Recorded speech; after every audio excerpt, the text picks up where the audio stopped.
اللهم صل على حبيبنا وشفينا ومولانا أبي القاسم المصطفى محمد. اللهم صل على محمد وآل محمد. اللهم صل على محمد وآل محمد. اللهم صل على محمد وآل محمد فليس آخر مصر وعلى آله وصحبه الميامين المنتجبين. Masyiral muslimin rahimakumullah, kita bersyukur bersua kembali dalam keadaan sehat walafiat. Dan juga untuk Irfan, ini adalah merupakan pertemuan pertama kita di tahun 2025. Semoga pertemuan Irfan kita ini menjadi doa bagi kita untuk selalu terbimbing untuk mencapai derajat musyahadah. Mari kita masuk ke screen dan melihat pembahasan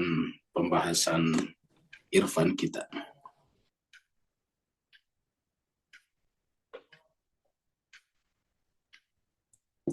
Jadi terakhir juga sama tanggal 14 Desember ini terakhir.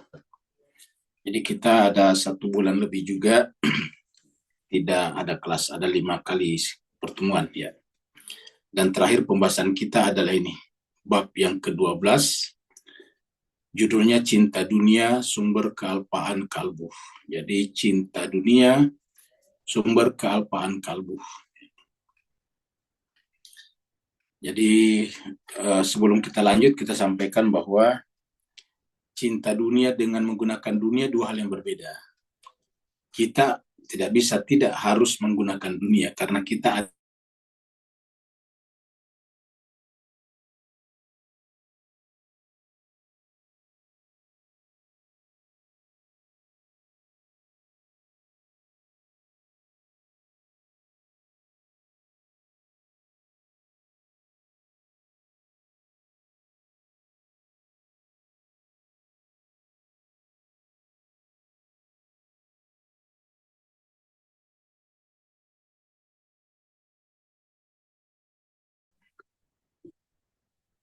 jemaah sekalian yang mohon maaf tadi keluar saya ternyata ya. Kita masuk lagi. Nah jadi tadi mohon maaf keluar, sekarang kita masuk ya. Nah jadi dunia ini tidak bisa kita pisah dengannya. Nah maka antara berada di dunia dan mencintai dunia 2 hal yang berbeda. Ya.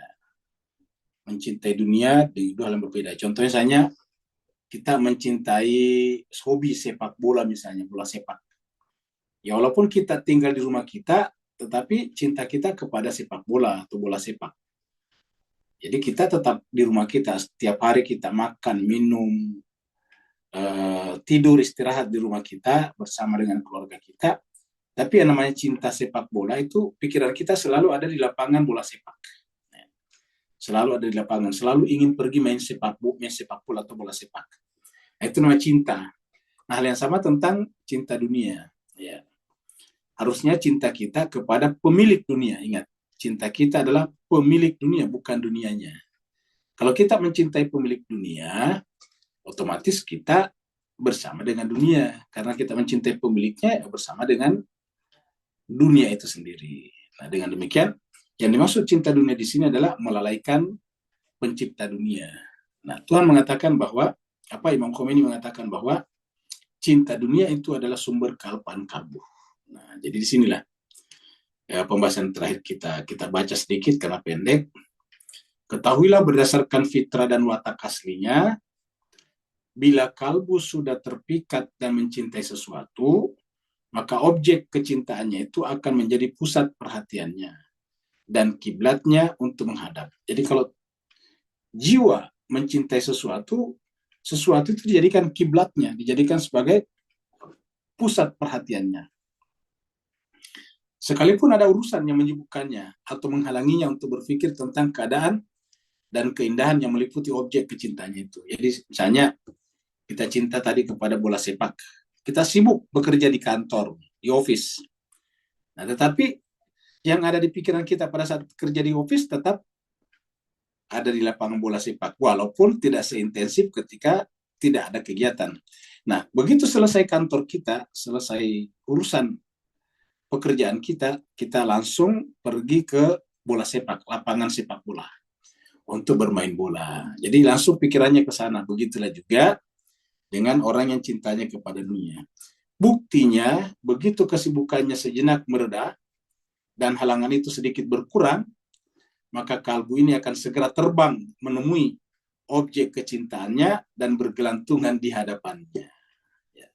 Para ahli ma'rifat dan pemilik jazbah, tarikan ilahi, yang berkalbu kuat dan memiliki jazbah dan cinta ilahi yang tinggi, senantiasa menyaksikan keindahan sang kekasih pada setiap cermin, bayangan, dan kesempurnaan objek cintanya pada setiap mawjud.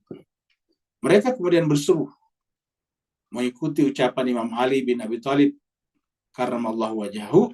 Apa kata Imam Ali? Tiada kulihat sesuatu melainkan kulihat Allah di dalamnya dan bersamanya.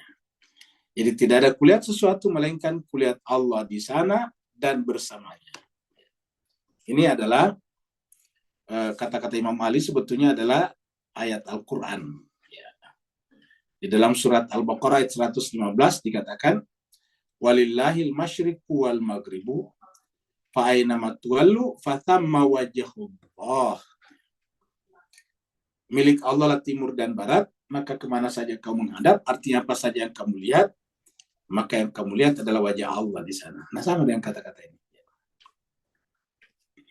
Penghulu para ahli marifat, yaitu Nabi kita Shallallahu Alaihi Wasallam pernah bersabda, aku sedang menutupi kalbuku, dan karenanya aku terus beristighfar kepada Allah sebanyak 70 kali setiap hari. Jadi kata-kata Nabi ini sebetulnya bukan Nabi, mewakili kita, umatnya. Ya, jadi kita ini sebetulnya sedang menutupi kalbu kita setiap hari dengan cinta kepada dunia. Nah, untuk kita jangan sampai benar-benar larut dan tenggelam di sana, maka di dalam Al-Quran diajarkan istighfar minimal 70 kali dalam satu hari. Istighfar kepada Allah sebanyak 70 kali setiap hari. Ini termasuk belum kita penuhi. Karena rata-rata kita istighfarnya itu setelah sholat saja. Biasa kalau kita selesai sholat, istighfar 3 kali saja. Astaghfirullahaladzim, astaghfirullahaladzim, astaghfirullahaladzim. Alladzi la ilaha illa huwal hayyul qayyum wa atubu ilaihi min jami'il ma'asiyatin. Itu 3 kali. Nah, jadi kalau kita salatnya 5 salat, zuhur, asar, maghrib, isya, subuh, maka ada 5 kali 3. Ya, setiap selesai salat istighfar. Jadi cuma 15 kali satu hari.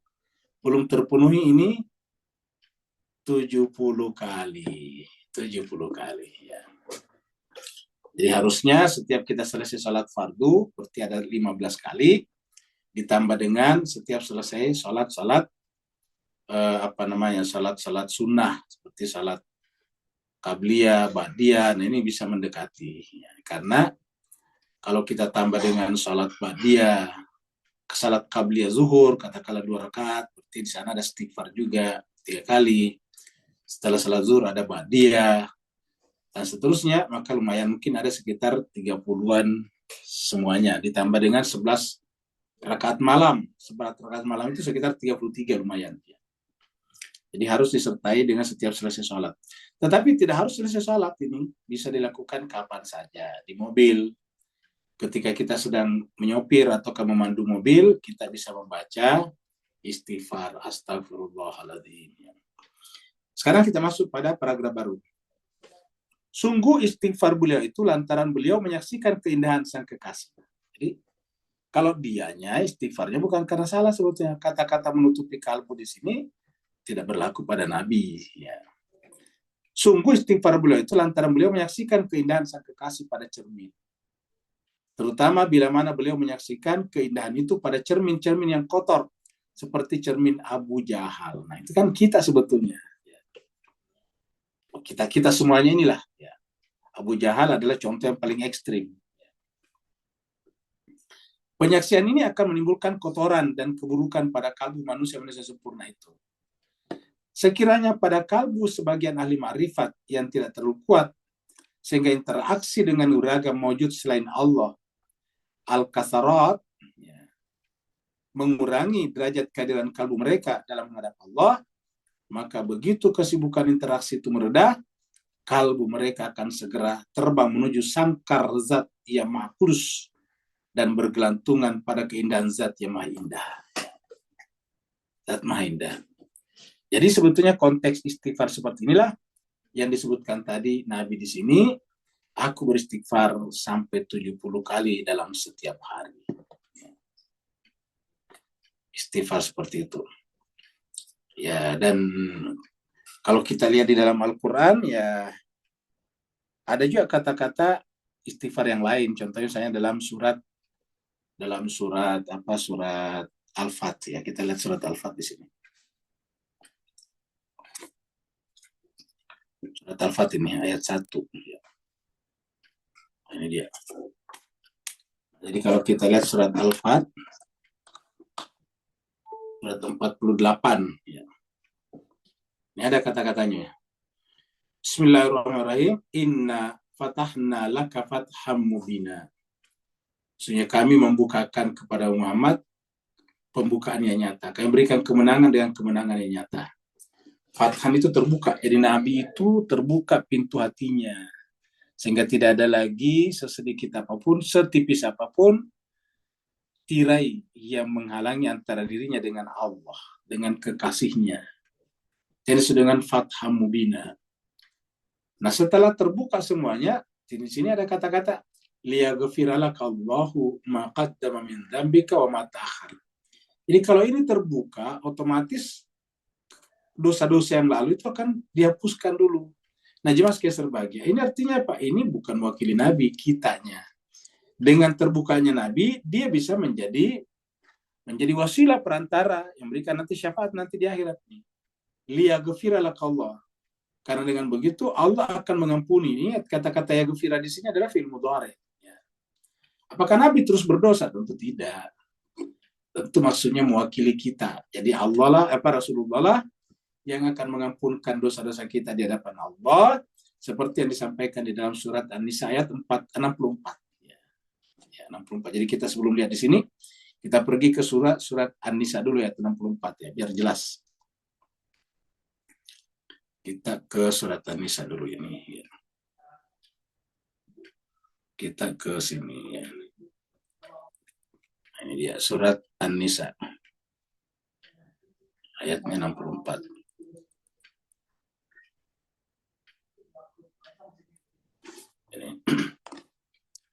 Allah berfirman, wa ma arsalna min rasulin. Di antara kami mengutus seorang rasul, illa kecuali liuta'a untuk ditaati. Biidnillah atas izin Allah. Jadi wa ma arsalna min rasulin illa liuta'a biidnillah. Jadi untuk ditaati dan bukan maunya Nabi tapi maunya Allah. Biidnillah. Walau annahum seandainya mereka manusia itu idzalamu anfusahum ketika berdosa, menzalimi dirinya, jauhkah datang kepadamu. Jadi seandainya mereka datang kepadamu pada saat mereka telah berdosa, fastaghfirullah dan di hadapan kamu istighfar mereka kepada Allah, wastaghfar lahum rasul, baru istighfar juga rasul kepada mereka. Maksudnya Rasulullah mengistighfarkan mereka. Jadi mereka sendiri istighfar kepada Allah, lalu rasul istighfarkan mereka kepada Allah. Ingat, jadi yang bersangkutan istighfar kepada Allah, tapi Rasul juga istighfarkan mereka kepada Allah. Barulah lawajadullaha tawwabar rahimah. Barulah mereka menemukan Allah itu tawwaban, menerima taubat dan penyayang. Ini seperti itu. Lawajadullaha tawwabar rahimah. Jadi yang gitu. Nah, jadi dari sini kita lihat ada kata-kata wastaghfar lahumur rasul. Jadi Rasul harus istighfarkan. Nah, maka kita kembali ke sini tadi. Liyaghfira laka, hanya Nabi istighfarkan kita kepada Allah sehingga Allah mengampuni dosa-dosa kita melalui Nabi tersebut. Liyaghfira laka Allahu ma taqaddama min dzambik, terhadap dosa-dosamu yang lalu, wa ma ta'akhkhar dan yang akan datang. Wa yutimma ni'matahu dan menyempurnakan nikmatnya alaika kepadamu, wa yahdiyaka dan membimbing kamu siratan mustaqimah kepada jalan yang lurus. Jadi kalau kita ingin mengikuti jalan yang lurus ya kita harus membuka, menghilangkan tirai-tirai. Dan apa tadi penyebab tirai munculnya tadi tebalnya tirai-tirai itu adalah cinta dunia. Ya kita kembali ke sini. Jadi penyebabnya adalah cinta dunia kalau kita lihat tadi di sini. Ya. Nah jadi kita ulangi lagi. Ya.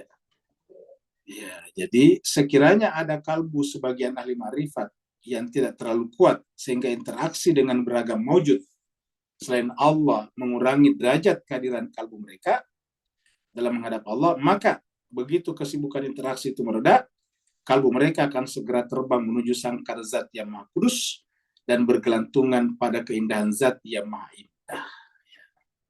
Demikian pula halnya dengan mereka yang mengejar segala sesuatu selain Al-Haq, Allah Subhanahu wa taala.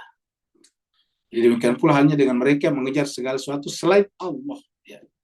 Jadi apapun yang kita kejar selain Allah, ya kita akan bermasalah.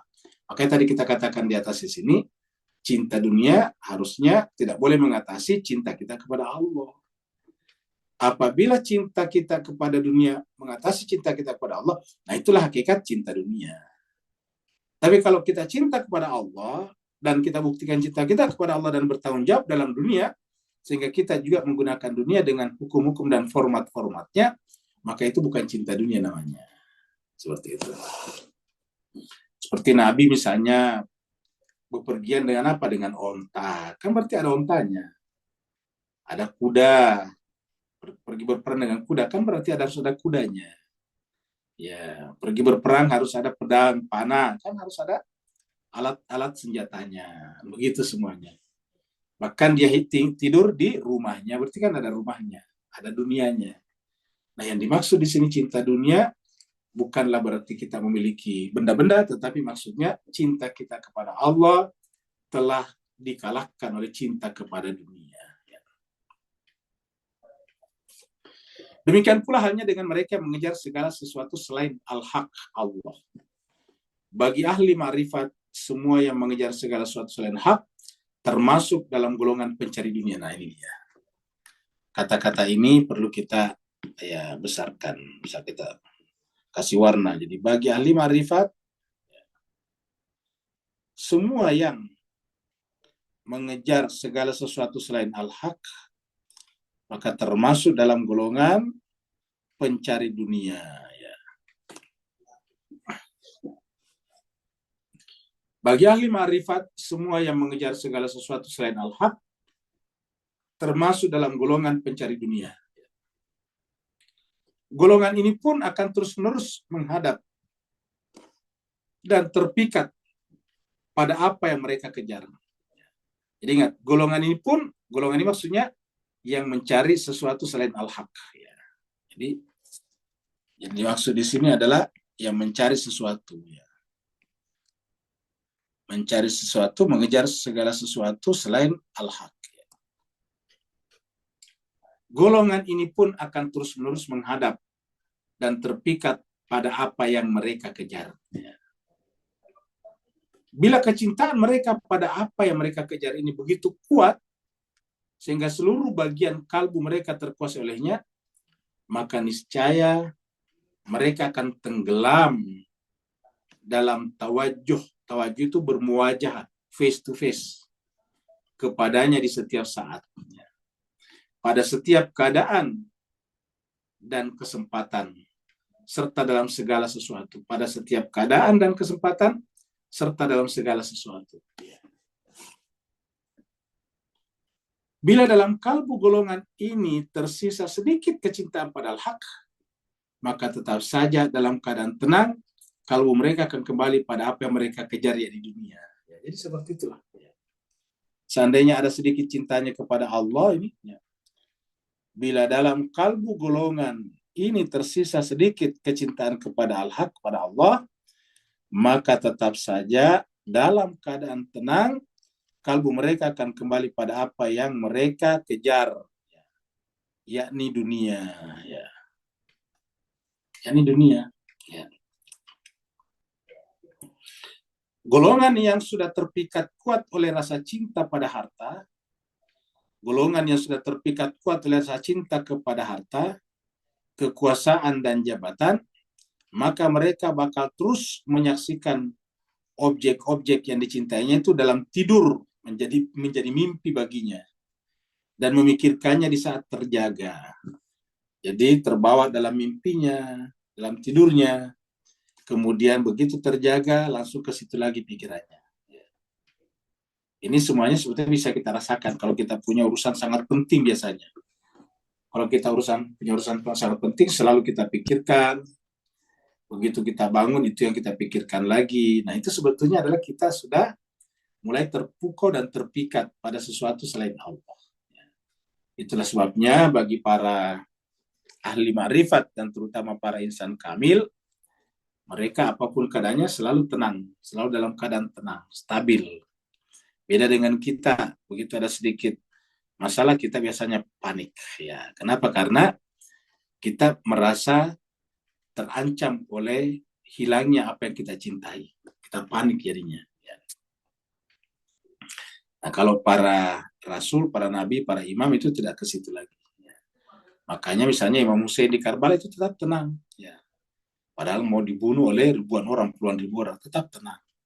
Menasihati mereka dengan tetap tenang, tidak juga menjilat kepada mereka, tapi tidak juga ketakutan kepada mereka. Kenapa? Karena mereka tetap tenang. Bagi mereka semuanya yang ada hanya Allah. Ya. Jadi inilah jemaah sekalian. Oleh sebab itulah dikatakan di sini, selagi mereka disibukkan oleh dunia, maka mereka akan selalu merangkul erat-erat dunia.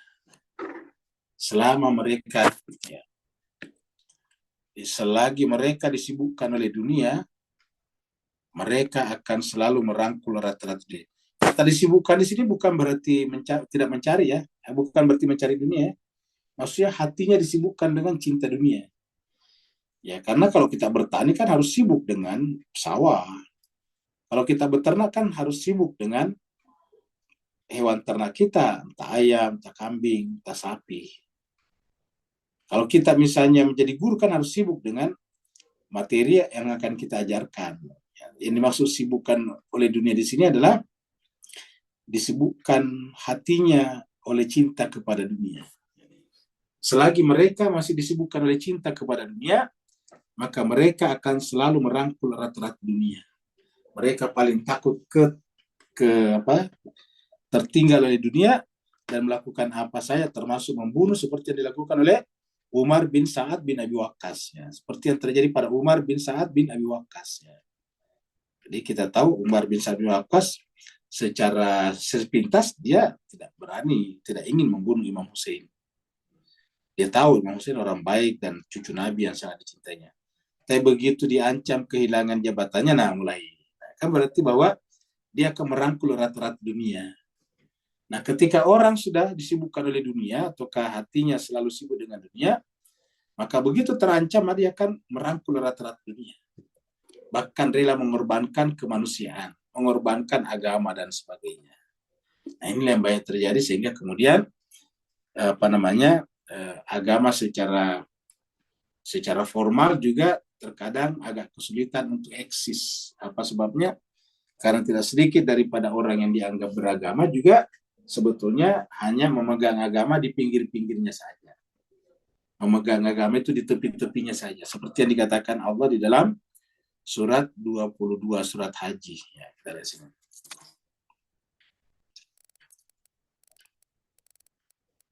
Surat Haji, ayat 11. Surat Haji 22 ayat 11. Allah berfirman, wa minan nasi, dan di antara manusia, man ada yang ya'budullah, menyembah Allah, ala harfin, cuma di tepi-tepi saja. Jadi menyembah Allah cuma di pinggir-pinggirnya saja.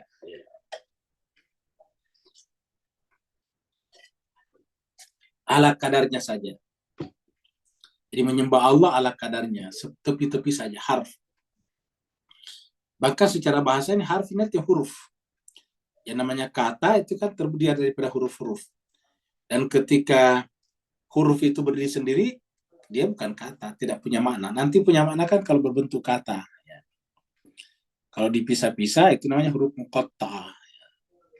Seperti kata ja'ala, menjadikan, ya, jalasa, duduk. Nah, itu begitu dipisah menjadi jim, lam, dan sin, itu tidak ada artinya. Tidak ada maknanya. Yang kita kenal hanya huruf saja, ini harfin. Ya. Jadi mereka itu menyembah Allah ibaratnya hanya di huruf-huruf, bukan di kata, bukan kalimat apalagi. bukan paragraf, bukan lagi paragraf, bukan buku apalagi, tapi hanya diharfin di tepi-tepi saja. Ingat dalam sebuah buku ya itu bersusun-susun, yang paling kecil itu adalah huruf. Satu buku itu, satu kitab terdiri dari beberapa bab, kamu gitu. Bab 1, bab 2, bab 3. Satu bab terdiri dari beberapa pasal biasanya. Pasal 1, pasal 2. Satu pasal terdiri daripada beberapa poin. Ada poin A, poin B. Kemudian setiap poin terdiri dari beberapa paragraf biasanya. Setiap paragraf terdiri dari beberapa kalimat. Ya. Dan setiap kalimat terdiri dari beberapa kata. Dan setiap kata terdiri daripada beberapa huruf atau satu huruf. Nah, seperti itu. Jadi huruf ini paling kecil, paling di pinggir dalam rentetan ilmu pengetahuan. Nah, Allah mengatakan di antara manusia ada yang menyembah Allah hanya di tepi-tepi, ala harfin. Wa minan nasi may ya'budullah ala harfin. Di antara manusia ada yang menyembah Allah cuma di tepi-tepi. Fa'in asabahu khairun itma'an nabihi. Apabila dia mendapatkan sesuatu yang baik, ya, rezekinya lancar, jabatannya naik, karirnya dengan baik naik, anak-anaknya baik, maka itma'an nabihi, dia tenang, hatinya tenang. Dengan apa? Dengan kebaikan itu, dengan Allah SWT nih. Ya. Bisa puas, ya, ini dia. Itma'an nabi, merasa puas dengan keadaan kebaikan tersebut. Tapi sebaliknya, wa'in asabathu fitnatun. Apabila mereka ditimpa fitnah, masalah, kita artikan saja masalah. Ya. Apabila mereka mendapatkan masalah, ya, inqalaba ala wajhihi, maka tiba-tiba dia berbalik, ya, ke belakang ala wajhihi, artinya membalikkan wajahnya. Ya. Khasirat dunia wal akhirah, jadi tiba-tiba berbalik, maksudnya berbalik wajahnya, tidak menghadap kepada Allah lagi. Kan tadi ya'budun Allah, ya'budullah. Begitu dia dapat masalah, langsung tidak ya'budullah. Ya. Inqalaba ala wajhi, wajahnya tiba-tiba berpaling dari Allah. Dan mereka adalah khasirat dunia wal akhirah. Orang seperti itulah yang rugi di dunia dan di akhirat. Dalika, yang demikian itu, huwal khusranul mubin, adalah orang yang mengalami kerugian yang nyata. Jadi jemaah sekalian, ada disebutkan menyembah Allah hanya di tepi-tepi seperti tadi disebutkan di sini. Selagi mereka disebutkan oleh dunia, mereka akan selalu merangkul erat-erat dunia. Jika waktu salat tiba, sementara kalbunya sedang tidak disibukkan oleh urusan dunia. Jadi jika waktu salat tiba, sementara kalbunya sedang tidak disibukkan oleh urusan dunia, maka segeralah kalbunya akan kembali terpikat pada dunia. Jadi apabila salat tiba, sementara kalbunya sedang tidak disibukkan oleh urusan dunia, maka segera kalbunya akan kembali terpikat dunia. Jadi begitu salat tiba, justru kalbunya terpikat dengan dunia. Sehingga seakan-akan takbir di awal salat adalah kunci sebuah toko atau pembuka tabir antara dia dan objek yang dicintainya. Nah, jadi seperti itu. Takbirnya itu adalah kunci, password, PIN, personal identity number, ya. Nomor identitas seseorang. Ya. Nah, itu namanya dunia takbirnya. Di takbirnya justru menjadi pembuka tabir antara dia, hatinya, dan objek yang dicintainya. Jadi begitu dia takbir, jarum yang hilang keingat. Begitu takbir, surat-surat penting yang selama ini kita tidak tahu di mana, langsung ingat di mana posisinya. Begitulah seterusnya. Ini ada huruf I-nya di sini nih. Ya. Ada Ada ya, ini ada footnote ini. Ya. Ada footnote ini. Dengan demikian, ini dari sini ke sini, dengan demikian istilah dunia dalam buku ini tidak terbatas pada benda-benda material. Jadi ini harus kita perhatikan. Jadi yang disebut dunia di sini bukanlah mobil, bukan kereta, bukanlah pesawat, kapal terbang, bukanlah anak, bukan istri, bukan suami, bukan. Ya. Kita baca. Dengan demikian istilah dunia dalam buku ini tidak terbatas pada benda-benda material, melainkan semua hal selain Allah SWT. Termasuk amal ibadah. Ingat, amal ibadah juga kalau kita mencintai ibadah kita lebih daripada cinta kepada Allah. Kan banyak orang yang menyembah ibadahnya. Demi ibadahnya orang lain bisa dikorbankan. Lihatlah kalau kita pergi ke Baitullah. Demi untuk mencium Hajar Aswad, orang lain bisa disikut. Nah, kan berarti yang disembah Hajar Aswad. Ya. Kan tidak ada syariat mengatakan kita boleh mensikut, kita boleh menyerobot orang lain demi mencium Hajar Aswad. Tidak ada. Tapi ada orang melakukan itu. Kenapa? Cintanya bukan kepada Allah, kepada Hajar Aswad. Sehingga kemudian mereka rela menyogok. Ya, cari orang yang bisa dibayar menjadi pembuka jalan. Orang itu kemudian nanti menyikut orang kiri kanan supaya dia bisa masuk. Nah, ini kan menyogok, terus kemudian mengorbankan orang lain. Jadi ini egoisme namanya. Ini bukan ibadah, ini bukan abad namanya. Ini justru adalah egoisme. Ini hawa. Ini banyak terjadi kalau kita pergi ke sana. Ya. Nah, jadi terkadang kita beragama dengan cara seperti itu. Ya. Kita mengaku beragama, tetapi kemudian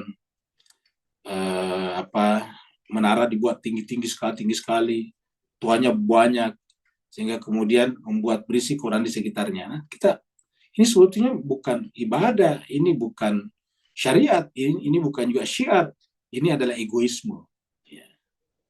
Jadi harusnya tidak boleh seperti itu. Ya. Menara tua cukup untuk azan saja, karena hanya mengingatkan orang yang mau salat berjemaah silakan datang, ini ada azan gitu. Jangan semuanya dipakai di situ.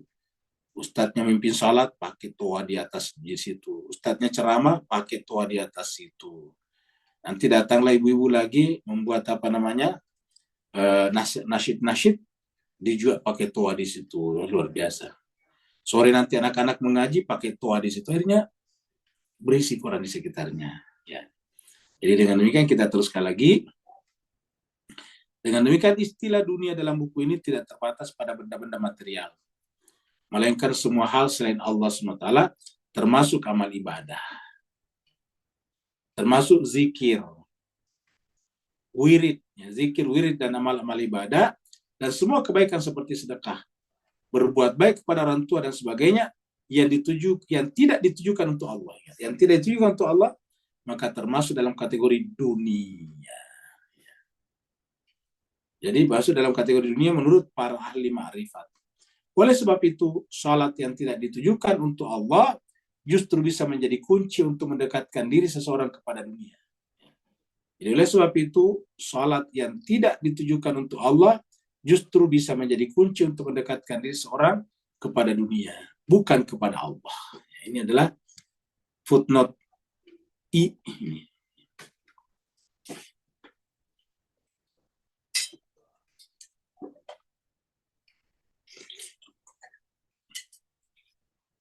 Dan saat dia tersadar,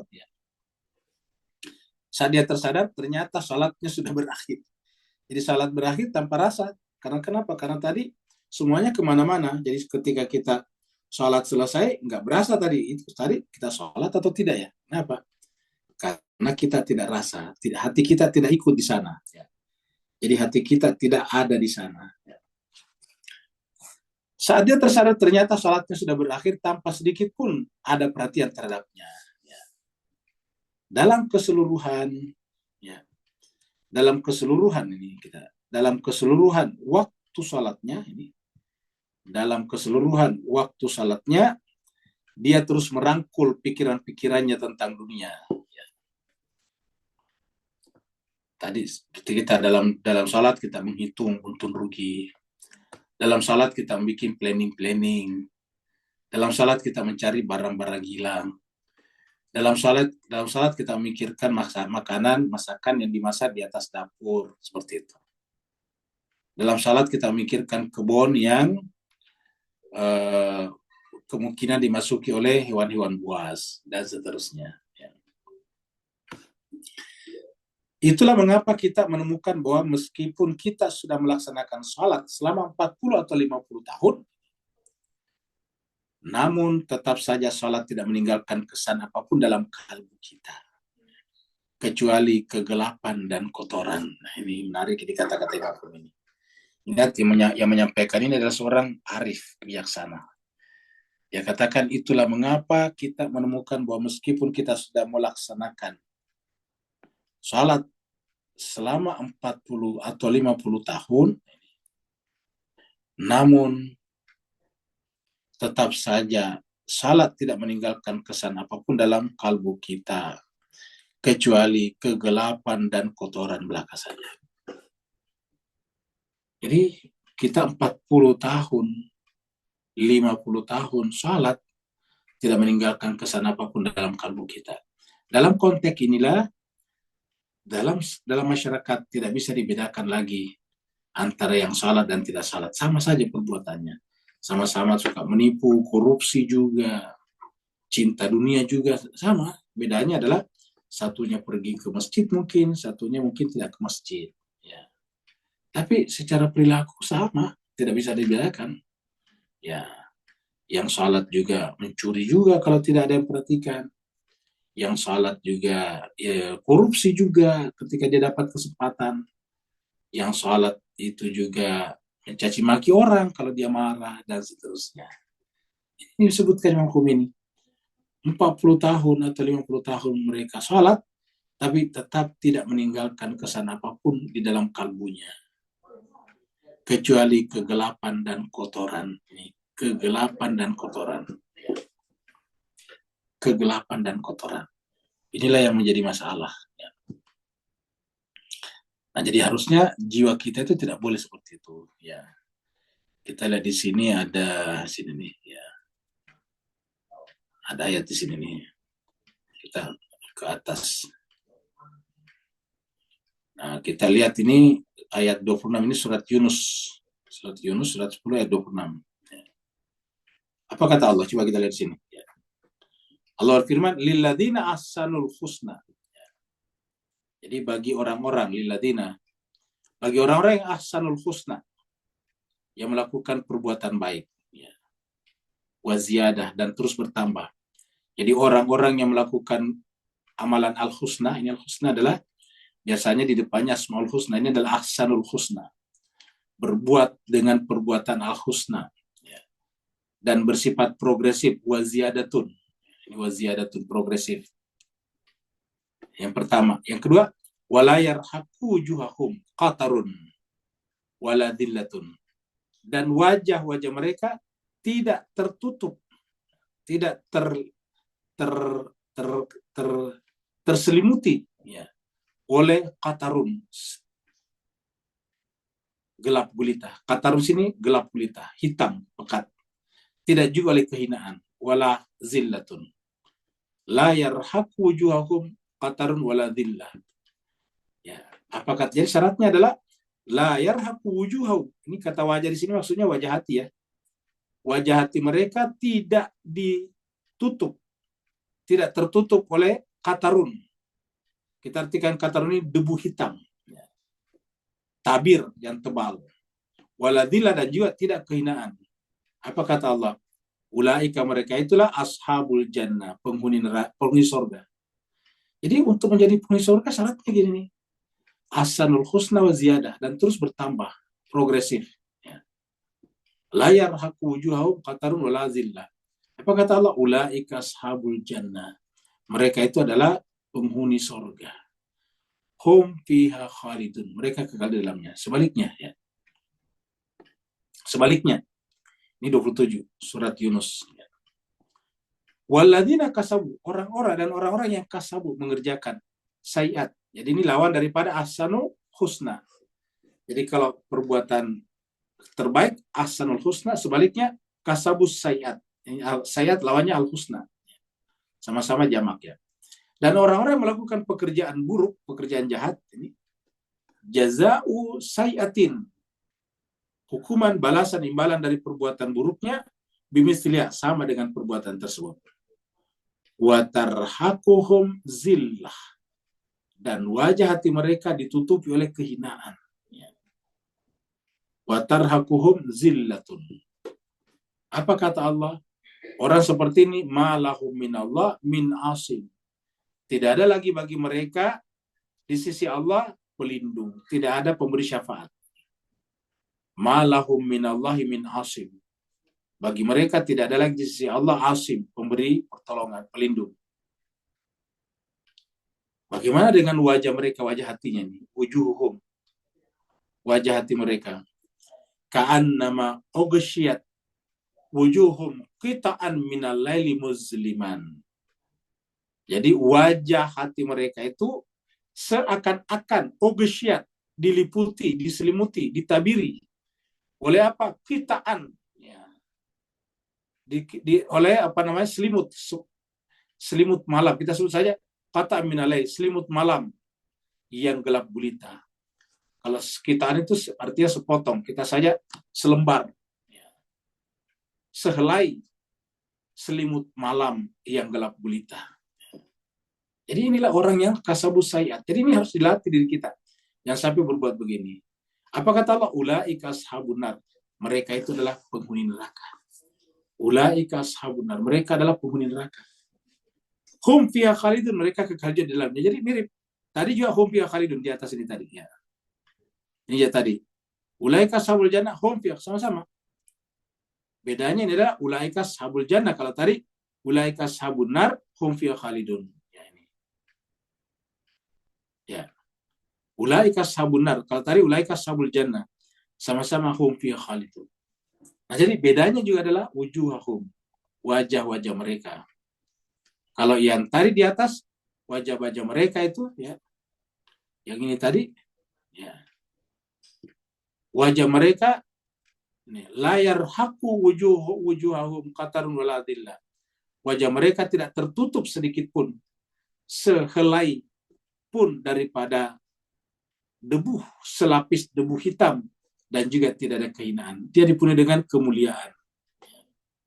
Sebaliknya kalau yang tadi di sini justru adalah ya, ka'annama ughsyiyat wujuhum qita'an minal laili muzliman. Dan ini mirip dengan surat Ali Imran. Kalau kita lihat surat Ali Imran juga ada seperti ini. Ya, coba kita lihat sini. Surat Ali Imran surat 3. Ayatnya 105 dan seterusnya. 105, 106, dan 107. 108. Ya. Nah, coba kita lihat di sini 105. Allah mengatakan, wala takunu, dan janganlah kamu menjadi. La, jangan, takunu menjadi. Kalladina, seperti orang. Janganlah engkau menjadi seperti orang. Apa?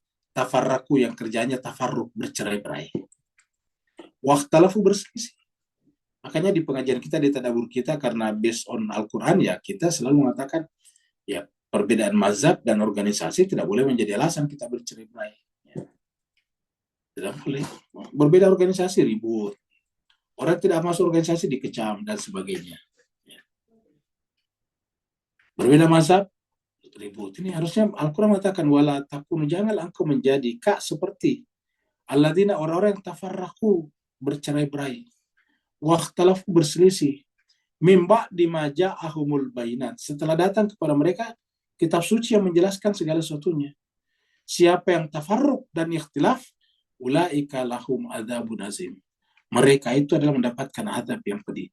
Jadi ini menyebabkan tafarruk, dan tafarruk ini apa namanya, bercerai-berai, suka ribut dan berselisih. Ini menyebabkan wajah hati kita menjadi buram, hitam, pekat. Ini menyebabkan dapat azab. Coba kita lihat sini. Yauma, pada akhirat, pada hari akhir nantinya, ada wajah yang tabiatuh, putih, glowing, memancar, bercahaya. Wa taswad wujuh, dan ada juga wajah yang taswaduh, gelap gulita tadi. Ya, kalau bahasa surat Yunus tadi, tertutup oleh jelagah. Wa taswad wujuhun. Ya. Jadi ada. Fa'amal ladzina swaddat wujuh, adapun orang-orang yang wajah mereka itu iswadat, tertutup oleh debu hitam tadi, ataukah menjadi hitam pekat, akafartum, Allah bertanya, akafartum ba'da imanikum. Apakah kalian ingkar setelah kalian beriman? Akafartum ba'da imanikum. Fazukul adab. Maka rasakanlah adab. Fazukul adab. Rasakanlah adab. Bima kuntum takfurun, disebabkan karena kekufuran kalian. Sebaliknya, wa ammal ladzina biyadat. Adapun orang-orang yang ibyadat wujuh, wajah mereka itu glowing, putih. Di mana kata Allah? Maka fi rahmatillah. Tempatnya di dalam rahmat Allah, hum fiha khalidun, mereka kekal di dalamnya. Ini sama tadi di sini. Ya, hum fiha khalidun. Tapi ini adalah yang hitam wajahnya. Kalau yang di atas tadi yang ini, ya. Ulaika ashabul jannah hum fiha khalidun. Jadi kita kembali ke sini. Kita ulangi ini yang kita kasih bold. Itulah mengapa kita menemukan bahwa meskipun kita sudah melaksanakan salat selama 40 atau 50 tahun, namun tetap saja salat tidak meninggalkan kesan apapun dalam kalbu kita. Kenapa? Karena kalbu kita, wajah hati kita, wujuhum tadi itu tertutup oleh jelaga hitam bagaikan malam hari yang gelap gulita. Ya, tidak ada yang tersisa kecuali kegelapan dan kekotoran. Ya. Kegelapan dan kekotoran. Salat yang seharusnya menjadi mi'raj untuk mendekat kepada Allah dan perantara kemesraan dengan zat yang kudus, malah menjauhkan kita beberapa langkah darinya. Di salat yang seharusnya menjadi mi'raj, kan salat itu mi'raj. Ingat hadis Nabi, as-salatu mi'rajul mu'minin. Di salat harusnya menjadi mi'raj untuk mendekat kepada Allah dan perantara kemesraan dengan zat yang kudus. Malah menjauhkan kita beberapa langkah darinya. Menjauhkan kita dari beberapa langkah darinya. Apabila dalam salat kita terdengar sedikit saja semerbak ubudiyah.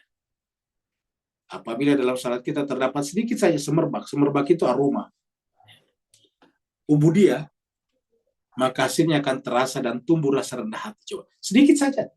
Jadi seandainya di dalam salat kita itu ada sedikit saja semerbak ubudiyah, ada nilai ubudiyah setipis apapun, maka hasilnya akan terasa. Apa yang paling nampak jelas? Yaitu rendah hati.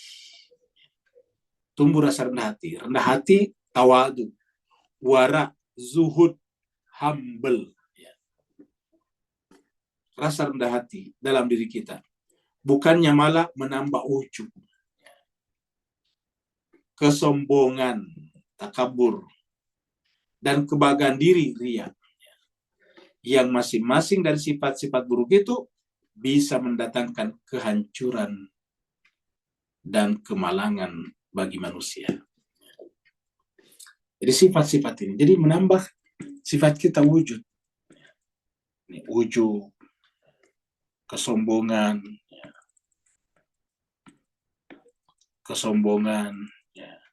kemudian kebanggaan diri.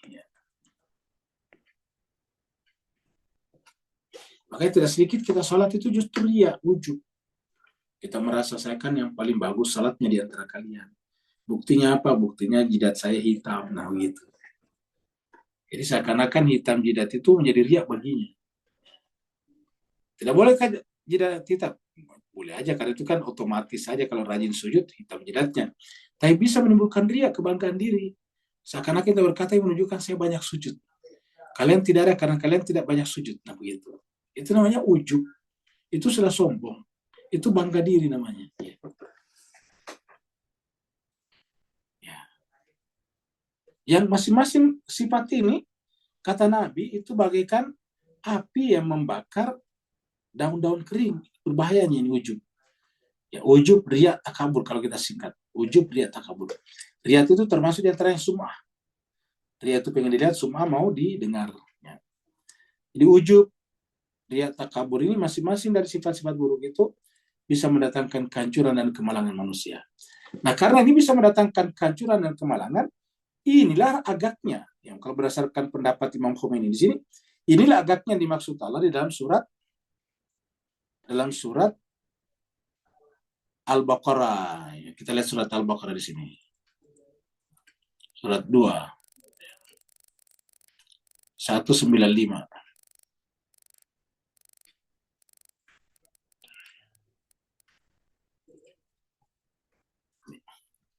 Surat Al-Baqarah surat 2 ayatnya 195, 195. Wa anfiqu, dan belanjakanlah. Maksudnya belanjakanlah bisa berarti belanjakan harta kalian, bisa juga gunakan waktu kalian, ya. Bisa juga korbankan ilmu kalian, bisa di jalan Allah. Ya. Di anfiqu di sini ya harta kalau yang berharta, yang berilmu ya ilmunya, yang tidak punya harta tidak punya ilmu ya ikut mengaji waktunya. Ya. Anfiqu, belanjakanlah, korbankanlah fisabilillah apa yang kalian miliki. Wala tulku, dan jangan kalian menjatuhkan, melemparkan. La tulku, jangan kau melemparkan, menjatuhkan. Ya, maksudnya menjatuhkan dirimu. Biaidikum, dengan tanganmu sendiri. Ila, ke dalam at-tahluka, kebinasaan ini. Kemalangan dan kehancuran. Ya. Jangan menjatuhkan diri kalian ke dalam kehancuran dan kemalangan. Ya. Ila tahluka, ke dalam kebinasaan, di dalam kehancuran. Wahsinu, dan tetaplah berbuat baik. Ini asinu, ya, kita lihat tadi di sini. Nah, tadi kita lihat sini. Asanu, ini adalah fi'il madi. Asinu fi'il amr. Ya, jadi kalau ini adalah fi'il amr ini. Asinu, berbuat baiklah. Kalau di sini berbuat baik. Ya, bukan berbuat baiklah, tapi berbuat baik. Telah berbuat baik. Ini adalah fi'il madi. Asanu, maka yang ini adalah asinu, adalah fi'il amrnya. Sama-sama jamak. Asinu, berbuat baiklah. Maksudnya asinul husna. Tentu kalau kita baca ini harus dibawa ke sini. Ya. Itu asinul husna. Ya. Berbuat baiklah dengan sebaik-baiknya, dengan perbuatan-perbuatan al-husna. Seperti pengasih, penyayang, itu kan namanya al-husna. Ya. Pemaaf, pengampun, pembelajar karena ilmu di situ. Waziyadatan, dan progresif, bertambah terus-menerus. Berbuat baik dan perbuatan baik itu bertambah. Ya, bersifat eksponensial. Wasinu, dan berbuat baiklah. Inna Allah, sungguhnya Allah, yuhibbul muhsinin. Sungguhnya Allah mencintai orang yang muhsin, berbuat baik. Ya. Kenapa Allah mencintai orang berbuat baik? Karena dirinya sendiri adalah pemilik asmaul husna. Dirinya sendiri adalah pemilik asmaul husna. Ya. Maka selalulah berbuat baik dengan patokan asmaul husnanya Allah. Dan tetaplah bersikap progresif di sini.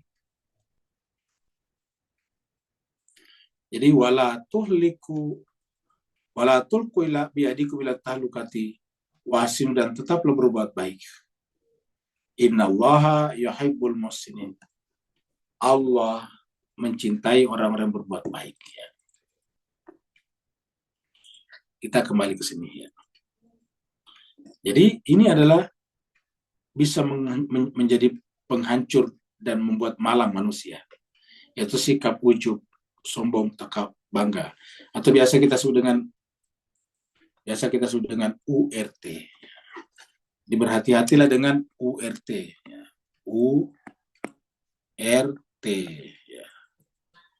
Ujub. Ya, ini adalah ujub. Ujub. Nah, ini ria. Ria. Ini adalah takabur. Ya. Ya. Takabur.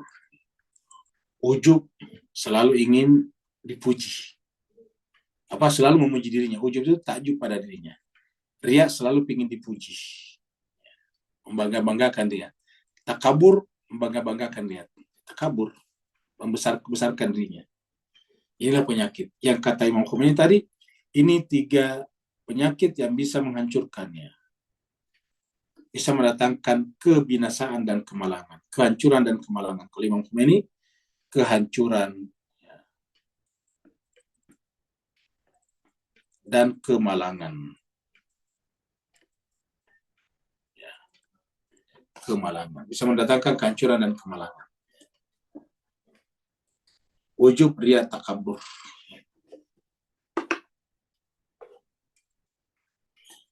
Singkat kata, ya, bila kalbu kita bercampur dengan rasa cinta dunia, ya,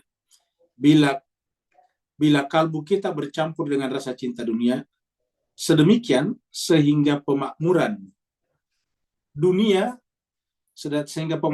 telah menjadi tujuan satu-satunya. Jadi tujuan satu-satunya adalah kemakmuran dunia. Maka pastilah ia akan menghalangi keheningan dan kehadiran kalbu di haribaan yang maha suci. Maka pastilah ia akan menghalangi keheningan dan kehadiran kalbu di haribaan yang maha suci. Terapi penyakit mematikan dan kerusakan mengerikan ini adalah ilmu. Ingat, terapinya, obatnya, penyembuhnya. Terapi penyakit mematikan dan kerusakan mengerikan ini adalah ilmu dan amal yang bermanfaat. Jadi dua ilmu. Jadi terapinya adalah ilmu dan amal yang bermanfaat. Ini terapi. Terapi penyakit yang mematikan ini ya adalah yang bisa dan kerusakan mengerikan ini adalah ilmu dan amal. Ilmu amal. Tadi kata-kata ahsanul husna itu adalah amal.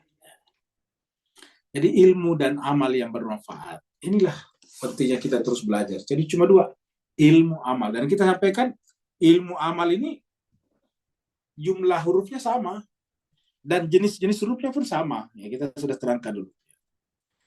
Jadi antara ilmu, ya ini ilmu,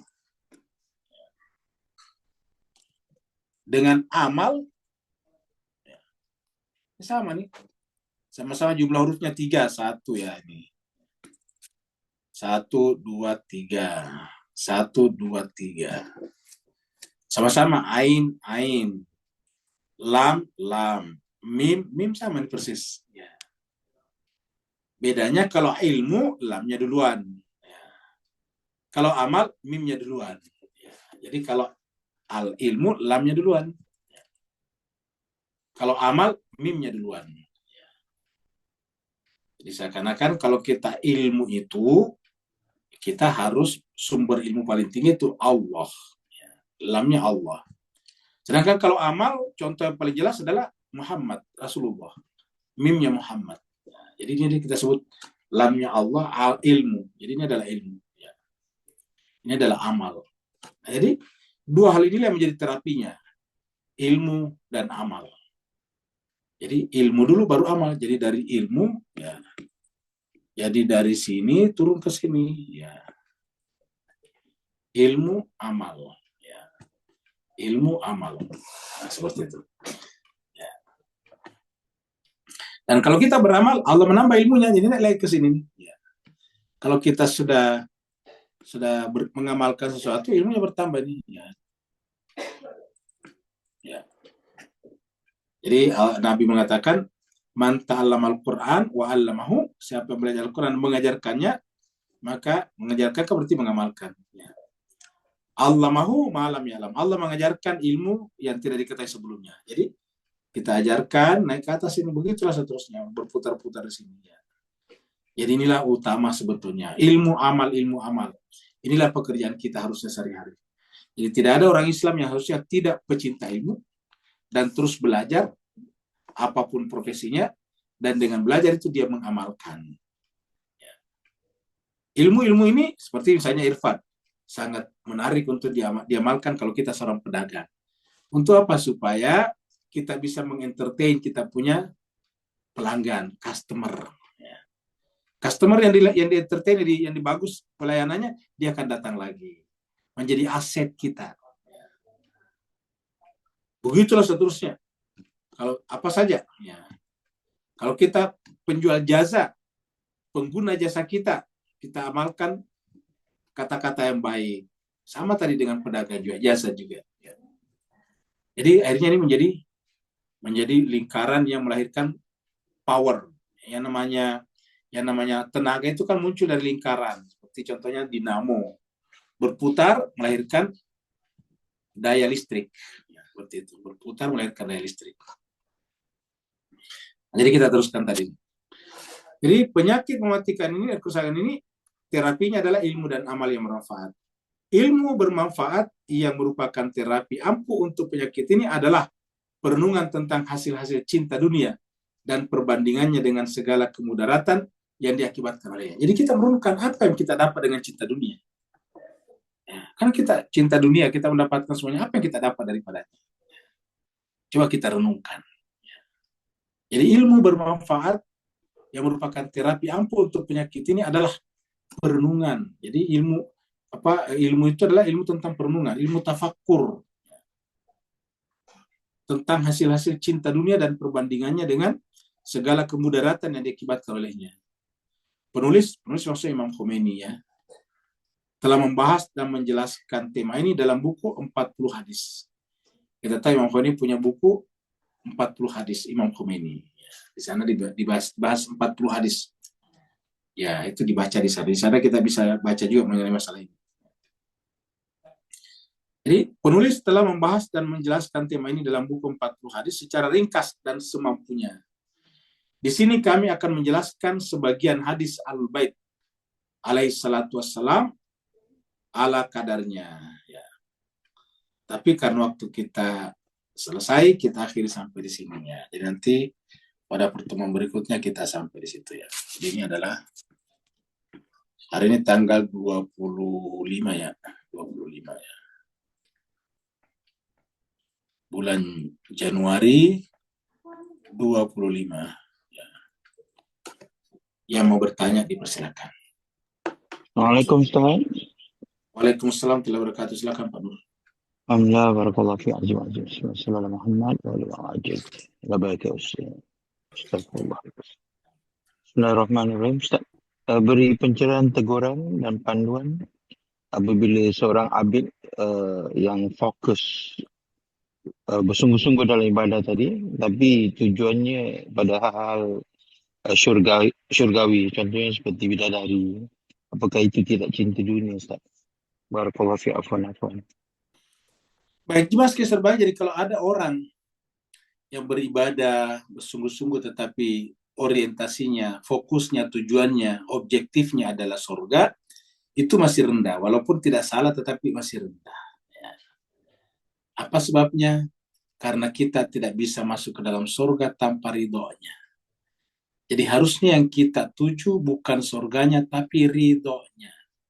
Di dalam Al-Quran itu berkali-kali menyebutkan seperti ini, ridhonya, ridwanullah alaihi. Ya. Coba kita lihat di sini, yang kita lihat di surat ini. Ya. Surat 59. Ya. 59. Ya.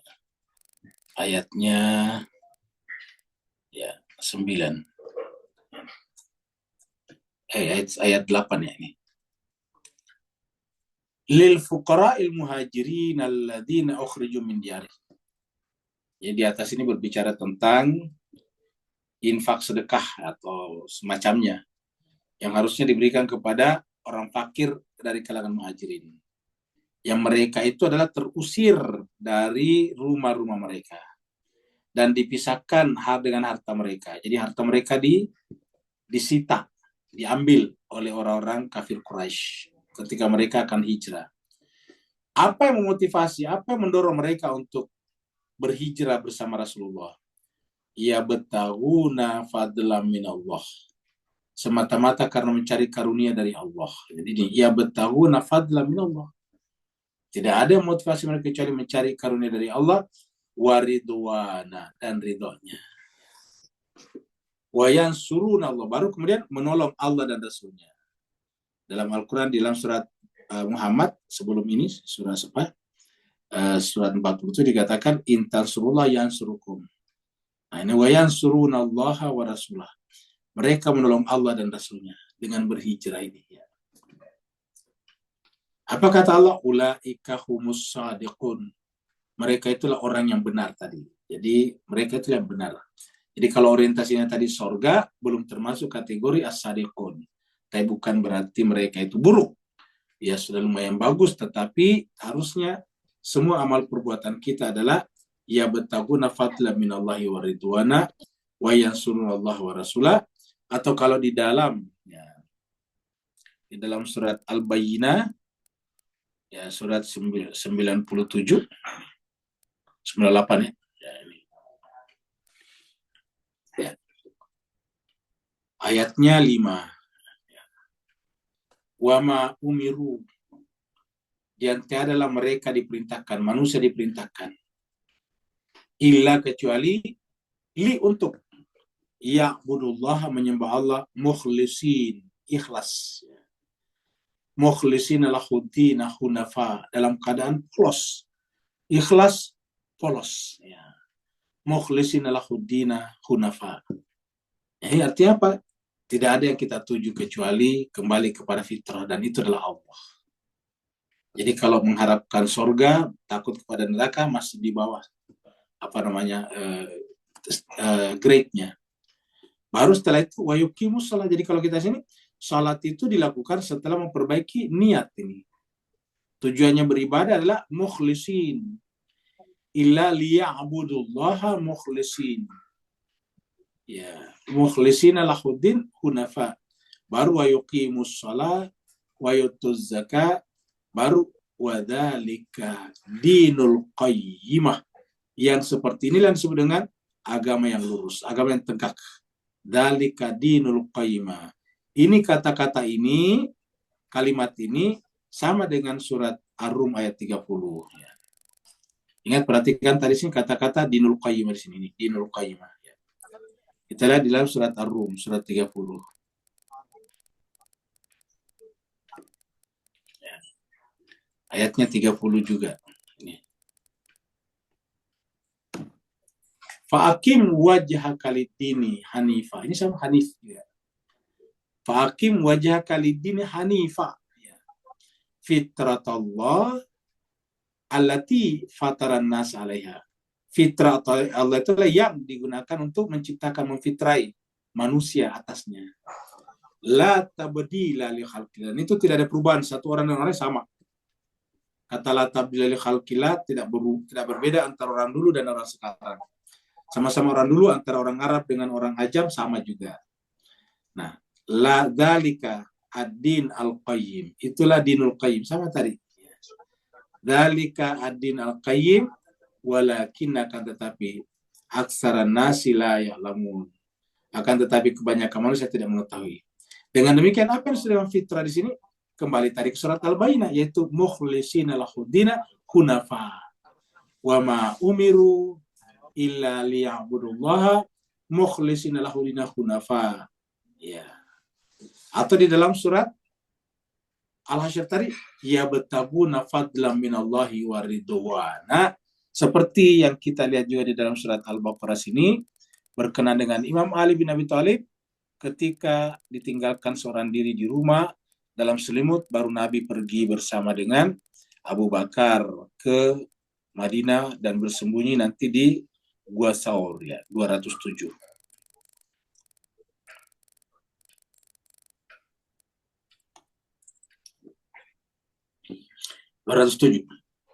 Wa minan nasi, dan di antara manusia, man, ada orang yang yashri, menjual nafsu dirinya.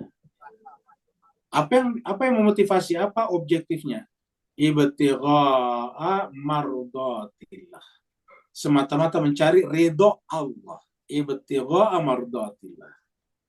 Jadi tidak ada motivasi kecuali mardatillah. Jadi inilah tujuan kita beribadah paling baik adalah mardatillah. Jadi kalau misalnya masih suka bicara tentang mari kita melakukan ini biar dapat surga, itu masih tingkatannya rendah. Bukan salah, tetapi tingkatannya masih di bawah.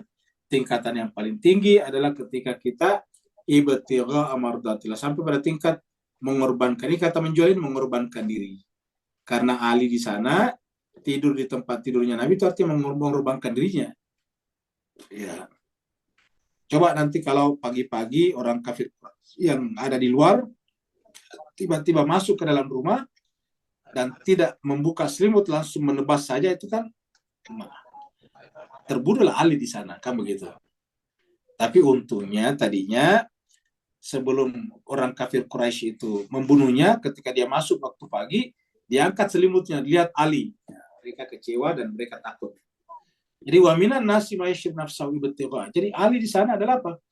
Mengorbankan dirinya ibtigha mardatillah, tidak punya objektif lain, tidak punya tujuan lain kecuali ibtigha mardatillah, mencari ridho Allah Subhanahu wa taala. Nah, jadi inilah. Ada lagi yang lain pertanyaan? Kalau tidak ada, kita akhiri sampai di sini. Terima kasih banyak Bapak Ibu sekalian atas perhatiannya. Mohon maaf atas segala kekurangan. Wassalamualaikum warahmatullahi taala wabarakatuh. Waalaikumsalam warahmatullahi wabarakatuh. Terima kasih Ustaz. Sama-sama. Makasih Pak Ustadz. Sebenarnya ada Pak Ustadz. Terima kasih. Apa aja dah? Di chatroom Bu Erna, Ustadz. Tapi nggak kenapa? apa-apa. Nanti aja kalau ke sana nanya. Oh ya, baik. Ini ada pertanyaan. Iya, Terkadang assalamualaikum. kita mendapat proyek untuk menghidupi diri kita. Ya bagus lah, nanti dibagi sama saya. Amin. Dan jika sedang kerja proyek tersebut, tentu pikiran fokus, kadang salat saja masih kepikiran. Bagaimana mengatasi Bagaimana mengatasi ini karena antara tanggung jawab dan dunia. Begini,